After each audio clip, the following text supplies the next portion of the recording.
one of the largest challenges we've seen in many instances, I think you just articulated, Willis, is the alignment. How do you connect what you're doing to make sure you're all rowing in the same direction to support the global goals of the organization? But on the flip side, and maybe the counter argument, and I like to debate a little bit if that's fair. I come from the East Coast where there's politics hails widely. Is the nimbleness to operate in real time, to fail fast and be relevant to your customers. And I don't care what industry you're in, how old it is, how large or small your company. I think that notion upon itself is what will give these companies a much larger opportunity for success. Do you agree with that? I do agree. I think that a risk-averse company is going to be mediocre. Yeah.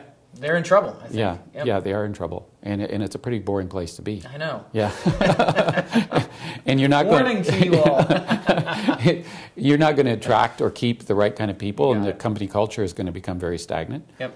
So that's all part of strategy as well. Yep. So there is a flip side, and you can have people who are too great a risk taker. So you got, as Jeffrey Hazlett says, sometimes his job is to create tension. Push people to the edge, but you got a safety net there. So in case they go over the edge, you kind of have a contingency plan. But it's those companies that are willing to take risks and try new things and kind of be in your face a little bit.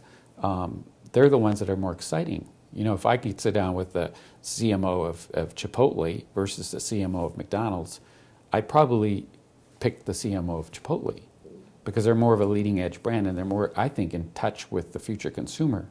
Now we're talking about B2C, but if you talk about B2B, you can still you can take lessons from B2C, because there's some really cool stories out there. And I think one of the challenges that we have as CEOs is we look for case studies in our industry.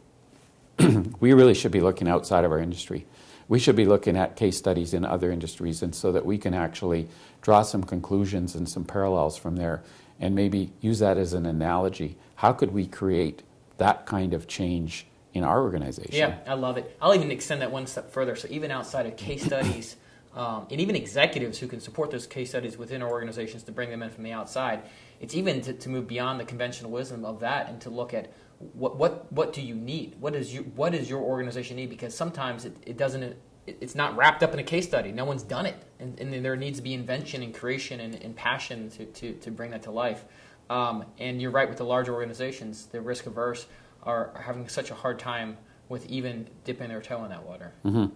Yeah, and if you look at Richard Branson's a really good example of a risk taker, and he's had some great successes. He's had catastrophic failure, but it doesn't slow him down. Mark Benioff, same way. Exactly. Right? Those guys still aren't making money, but they're still, they still have a strong stock price, right? Yes. They're still making large acquisitions and they're doing their thing, but they're one of the greatest innovators from a marketing technology standpoint, of my time. Yeah, and they're companies that have corporate social responsibility values, and I think that is a big key to the future.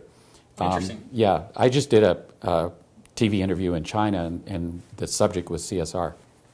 And I did some research first, and I found out that the companies in China that are doing CSR are companies that want to do or are doing business internationally, but the domestic companies were not as engaged in CSR. So why is that?